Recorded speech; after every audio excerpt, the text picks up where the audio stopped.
কুষ্টিয়ার বড় বাজারে আঙুল ফুলে কলা গাছ হয়ে যাওয়া এক সমন্বয়কের সাথে দেখা।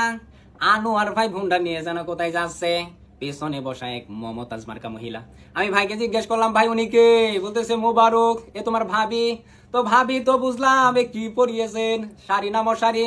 উনি কানের কাছে মুখটা এনে বলতেছে, মোবারক আমি আর কত দেখবো, এলাকার মানুষের কি হক নেই?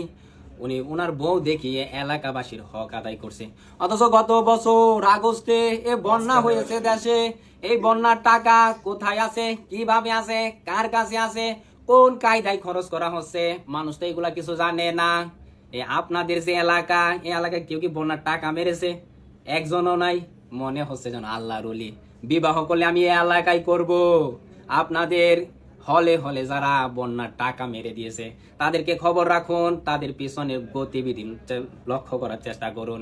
এবং আগামী আগস্ট মাসে যে অডিট হয়েছে আগস্ট মাসের বন্যার টাকার, এগুলা হিসাব নেন, টাটকা হিসাব নেন। মনে করছেন হুজুর কিছু জানে না? হুজুর তো ভার্সিটির টাটকা মাল। এমন অভিনব কায়দায় প্রচারণা এবং পাস একসাথে সমন্বয় করে দিয়েছে, এরকম প্রার্থী অনেক কম আছে বা সমর্থক কম আছে। তিনি যেভাবে অসম